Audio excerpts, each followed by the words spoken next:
We're Hasani and Danielle Pettiford, and we're a real couple with real problems who almost called it quits. I was very frustrated. I became very disconnected, very jaded and cold. We have 4 children, going on 20 years of marriage, and we practice what we preach.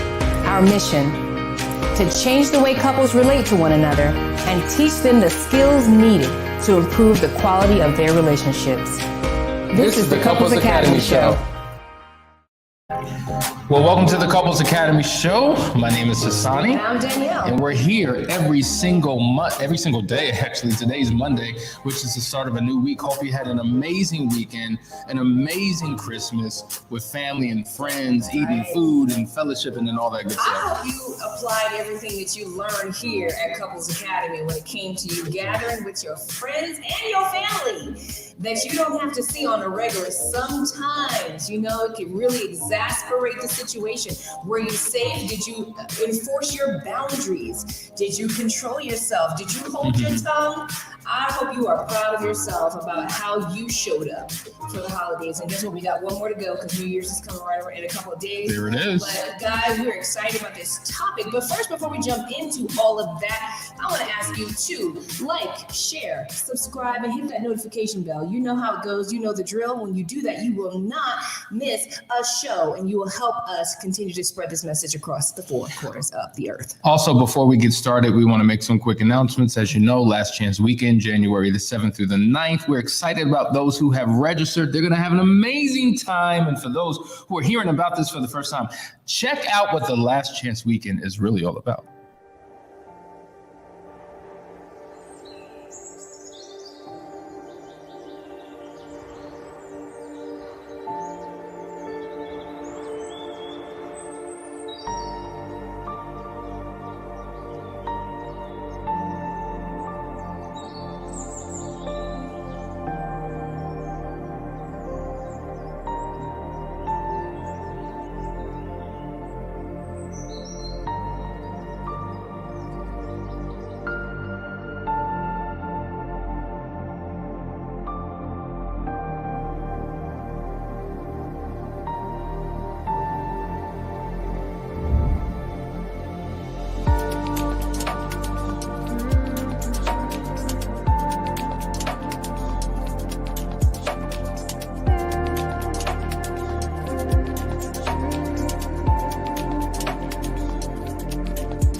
That's right, guys. That's the Last Chance Weekend. We want you to engage and participate. Now, typically, we will have a testimonial from a couple who has experienced the Last Chance Weekend. But today, we have an amazing couple that we had the pleasure of serving that flew all the way over from Africa. It was an amazing experience.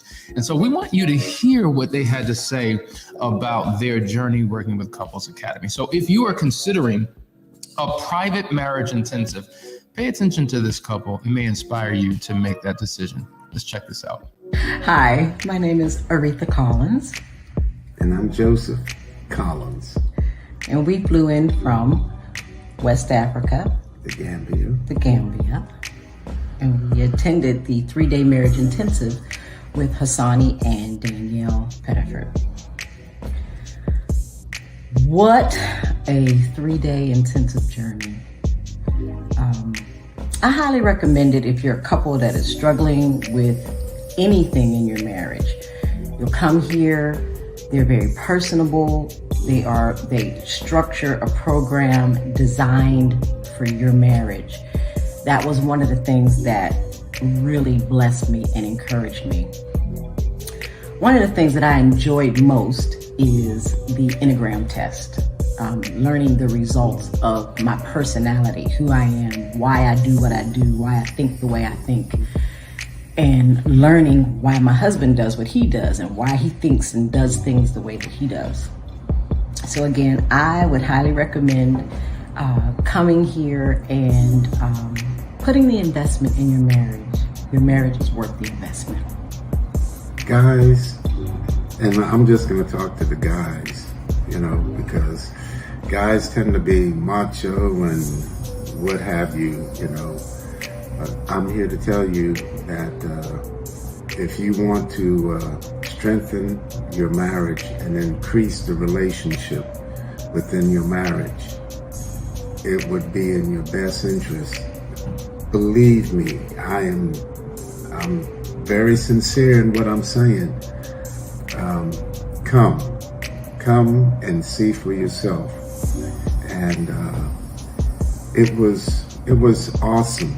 It was so awesome. I learned so much about myself, why I think and do what I do, and more importantly, or just as importantly, my wife, how she is wired and why and how she does what she does. It helps tremendously. The accommodations are great, bar none. Yes. And just come and see. Do yourself, do your spouse, do your marriage a great favor. It's better than a booster shot, It's just awesome. It's awesome. If you love and want to take it to about 4 or 5 levels, come and see. That's all I have. Just come and see. So we didn't come smiling, but we're leaving smiling. That's right. We showed up like, and now we're like.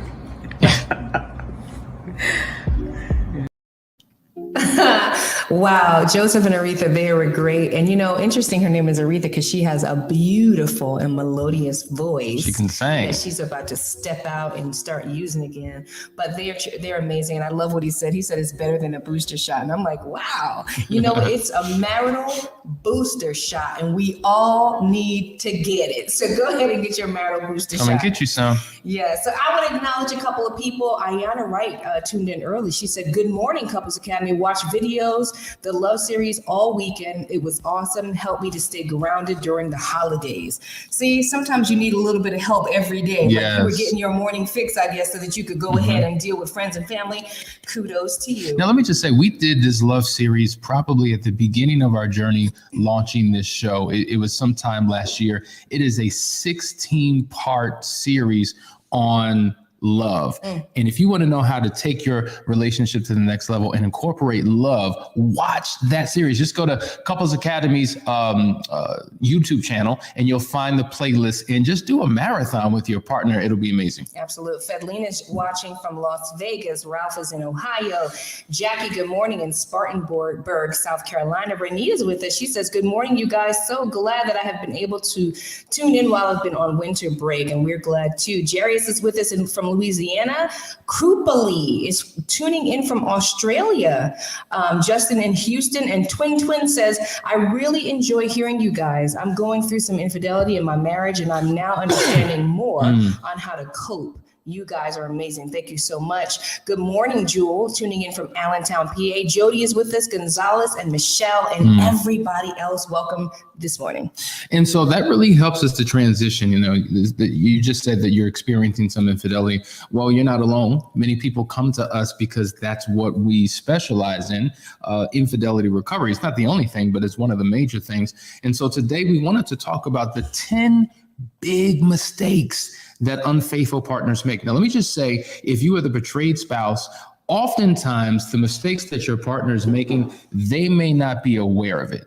It's interesting because they do it, and it seems like all unfaithful partners do this, but they don't realize that they shouldn't be doing this, or maybe some of them do, but we're here to kind of expose it so that we can help change and shift behaviors so that your recovery process goes a lot better. So we're going to just walk through a few points that I think are going to be critically important. We're going to take our time with this. If we don't finish today, we just want to lay a foundation, because we're going to be talking about mistakes that the betrayed spouse makes, mistakes that the unfaithful spouse makes, so that we can figure out how to correct something. So number one, one of the biggest mistakes that the unfaithful partner makes is not supporting your partner's recovery.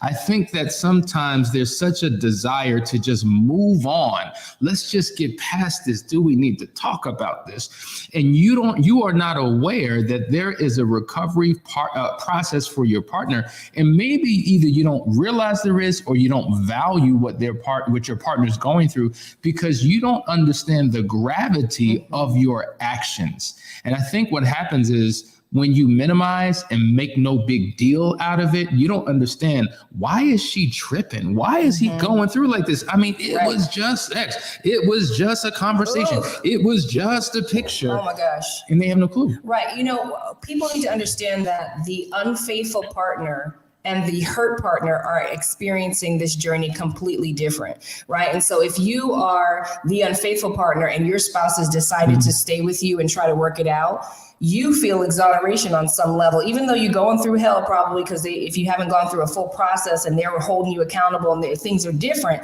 The fact is your biggest fear has been exhausted, because they said they're going to stick it out. They're still with you. So you've kind of away from the issue, whereas your spouse is still very much anchored to what happened, the details they may not know, all the issues and idiosyncrasies that arise within a person that has been cheated on is now very present with them. And so while you want to sail away and move on, your spouse is still anchored to all the hurt and the pain. Even if you're going through a process, there is a journey to recovery. There's a journey to healing.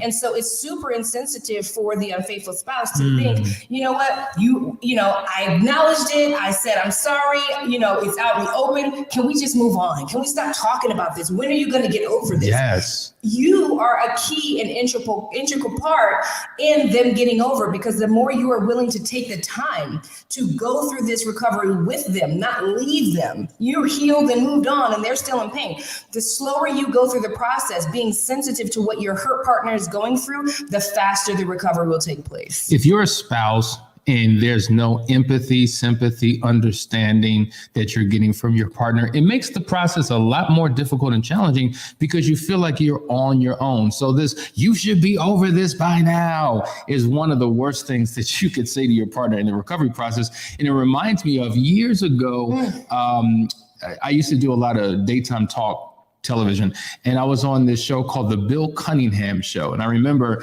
here I am, I'm on the stage, and we're dealing with infidelity with a number of couples. You know what? Let me just play for you. It's an interesting clip, and we'll talk about it on the other side of this.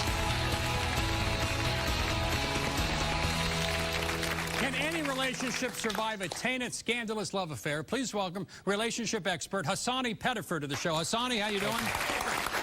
Well, let's deal with Joel and Radia and Seni, and maybe there's plausible deniability here. If Joel had done what he did while he was broken up, maybe with Seni, is that possible? But no, that's not possible. Yeah, that's what happened. That's not possible. That's not possible. But even yet and still, if that is the case, I asked you ample amount of times to tell me while we were broken up, even when we was breaking up, we were still having sex and talking. Exactly. You were still coming to my crib. Exactly. You were and still with me.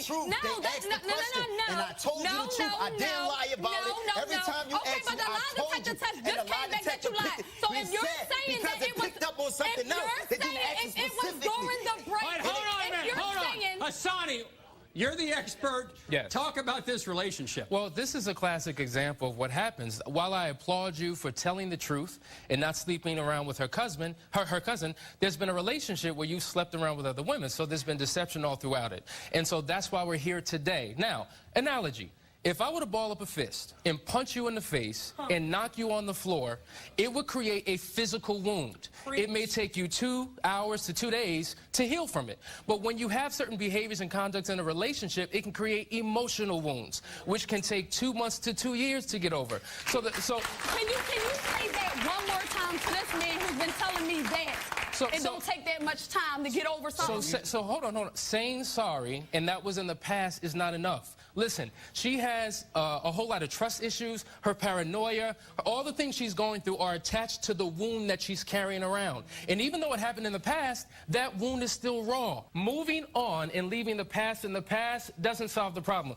She wants to know that you are empathetic, that you are more remorseful and sorrowful, but your disposition doesn't display that. And so she wants to feel that you care for her, feel that you love her, and if you do, then you're going to have to change your conduct and your behavior in the relationship in order for it to heal. I do, and that's what she asked about the last question.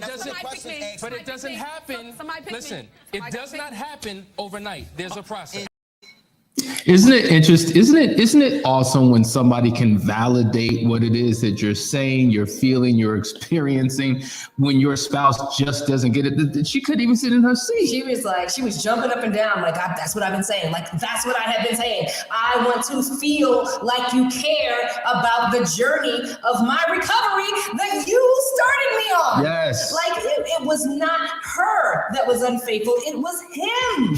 Y'all, we gotta become sensitive. We have to become sensitive to each other if we're gonna help each other recover. Because at the end of the day, you don't want to be with a miserable person. You don't want them to stay stuck where they are. So you have to help be a conduit to move them along. That means you got to walk by their side and give them what they need to heal. Guys, we're talking about the 10 big mistakes that unfaithful partners make. We're going to do a quick commercial break. We'll be back in just a second. Stay tuned while we go through the others. Be right there.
All right, guys, we're back. We're talking about the 8 big mistakes that unfaithful partners make. Before we jump back in, I just want to go to a comment. It says, when is the best time to contact you, or can I get an email ID? I would like to get help with my marriage situation. Listen, you can call us 24 hours a day. Actually, go to the website, right? When you go to the website, you can set up a discovery call and we will accommodate you. Now, I believe you're in another country. Is that right? Possibly. Australia, right. So we have many clients in Australia. I know it's about 14 hours apart, but we can make the adjustment to be able to speak with you. So reach out. Yeah, and I have another comment here from Lola. She's saying, every time he says that was the past, it brings everything to the present because that mental Rolodex starts spinning. And so what happens is you are living, every time you think about what he did, you have just time traveled back into that past experience, and you're living in that and sitting in that. And so when he says that was in the past, oftentimes we're not sensitive to what word choice voices, what colloquialisms, what phrases we use that can literally trigger our spouse and set them off. Now, he may not have a negative or a bad intention when he says it. So he needs to understand from you why hearing that does not help. And maybe you want to help give him phraseology that may be helpful. Absolutely, because the truth is that it's in his past. Hopefully there's been some actual meaningful change that has taken place, right? But it's very much in your present, unless you've gone through a process to help you deal with those things to let them go. But most people don't know how to do that. Yeah. Most people only know how to live in their present state of mind. And that's where most of us live, playing those loops, as you said, that Rolodex, playing over and over until you're able to close those loops. Absolutely, guys. All right, we're going to go to the next one. Just let me just pull this up here. The next one is leaking out information over time. I think this is something that people have a tendency to do. And you've heard us talk about this term, the trickle truth, where pieces and elements of truth come out little by little. And so either it comes out little by little because you're having more conversations and more details come out because you're asking different questions and you're like, you didn't tell me that before. Well, I'm telling you now. Or you've become a detective and you're searching and digging and researching and bits of truth come out, which then confirm feelings that you've had, but also, and what it does is it exposes what your spouse hasn't told you. And I don't think that the unfaithful partner realizes, even though the affair is over and they're not any longer in it, we've said this time and time again.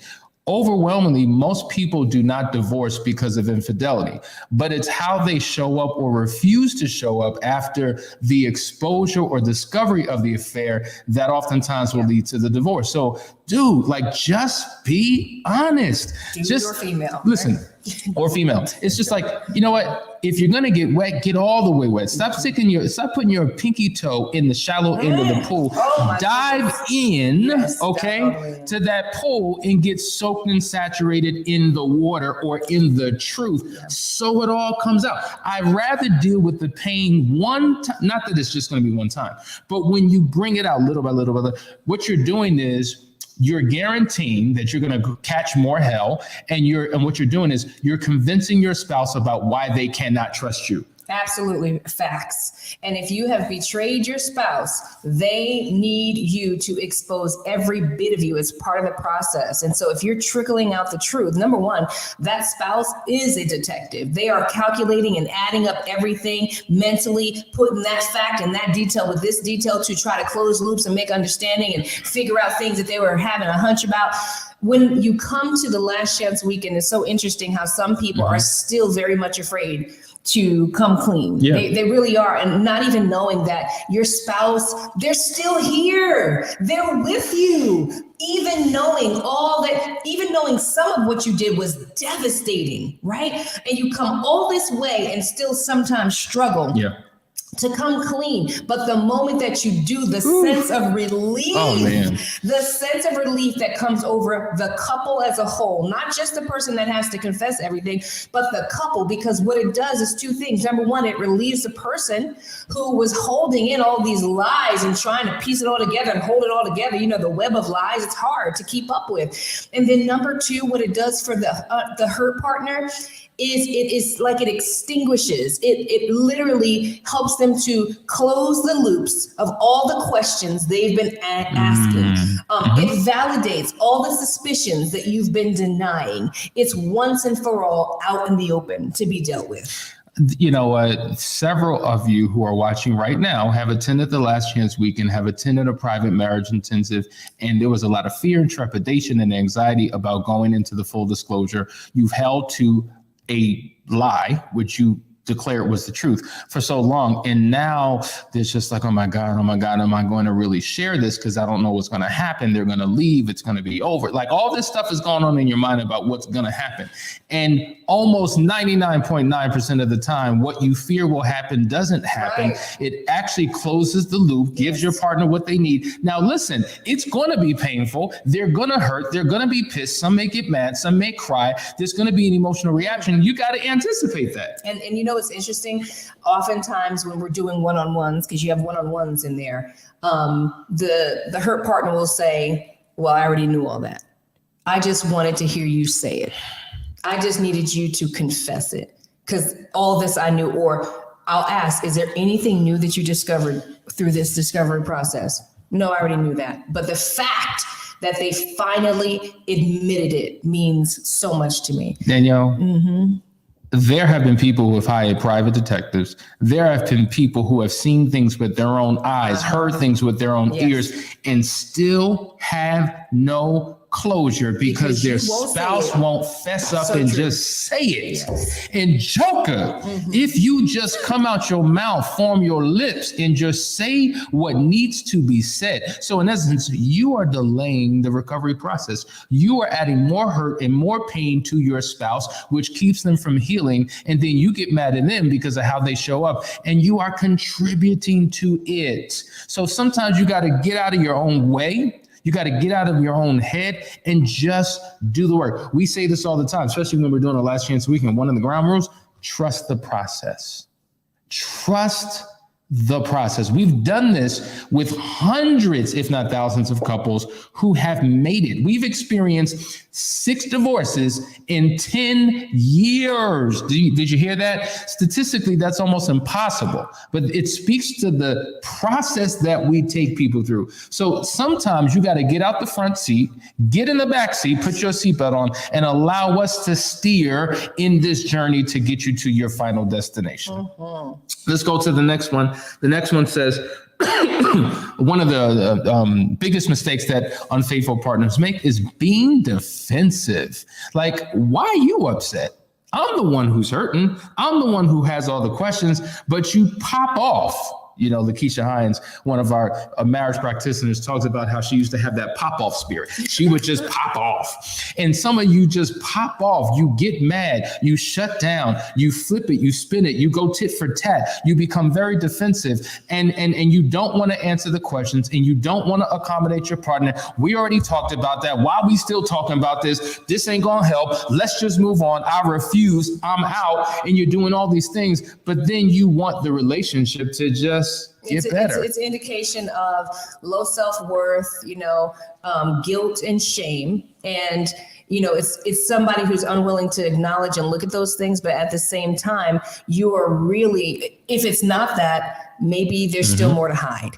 Maybe you're still doing the things that you claim you're no longer doing, because what is there to hide if there's nothing to hide? And that's what we share with you all the time, is that you've got to learn to open up your life to your life partner. You've got to be willing to share and to express. And so if I want to go back to a situation, if I want to talk about something that you said once before, and I'm approaching you the right way, because there's that part too. How are we approaching each other? Why would there be a defensiveness about dealing with something that happened in the past if you are recovered from it, if it's water under the bridge, and if your spouse just needs to close another loop so she can move forward or he can move forward? So you have to be open and sensitive to your partner to give them what they need. Yes, they have their own healing process to do on their own, but you can contribute to their healing. You can help speed it up. You can help slow it down by your actions. So listen, take heed, folks, to what we're saying. Here's another great point. And I want to break this down a little bit.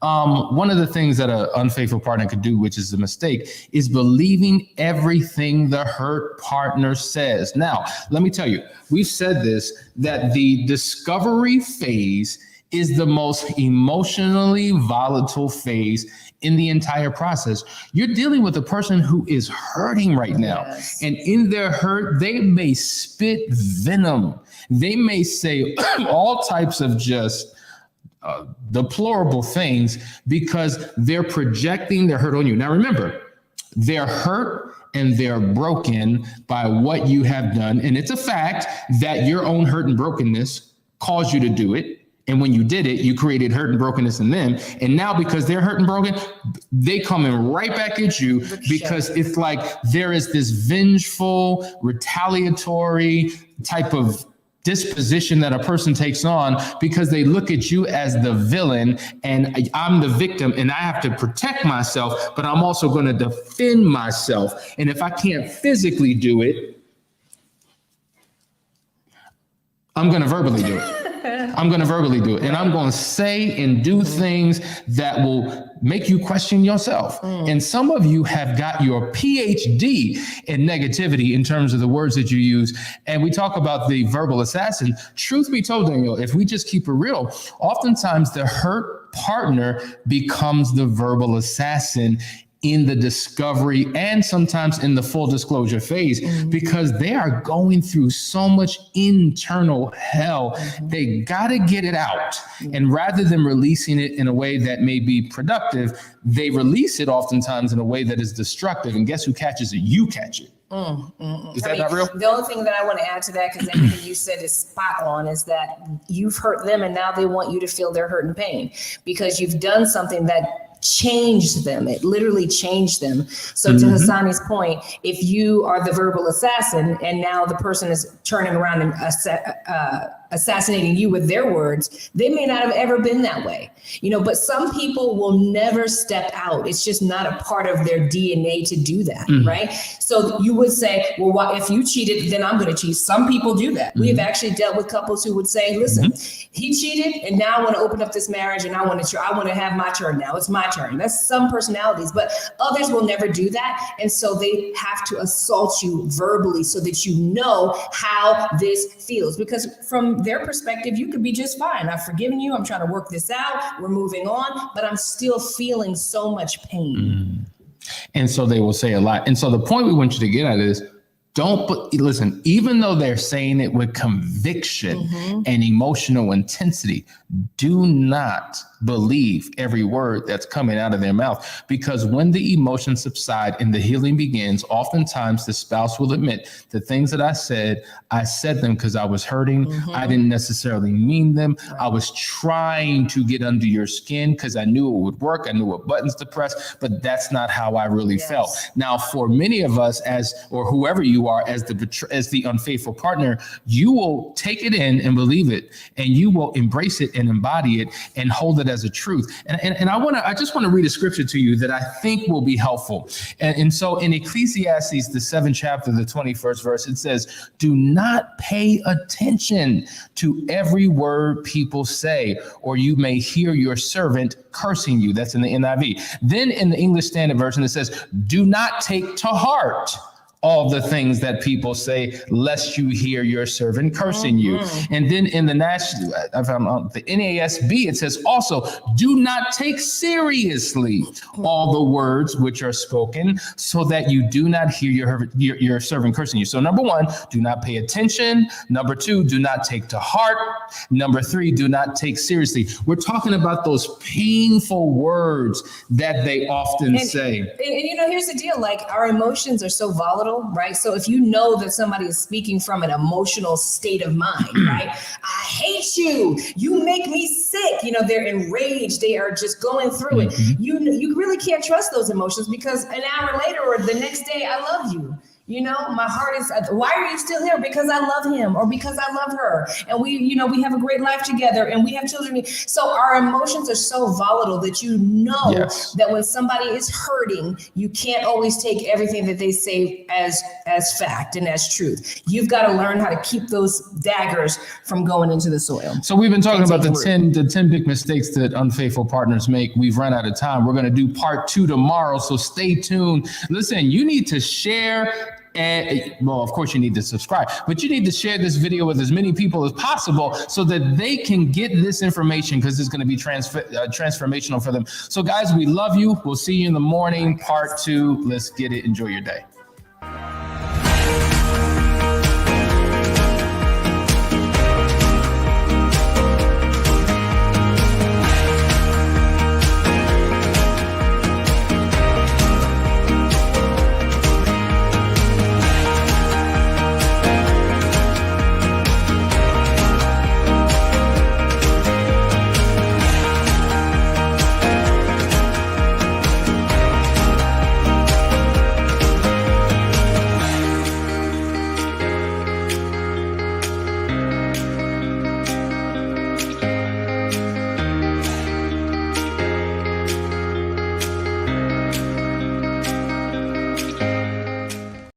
Charge.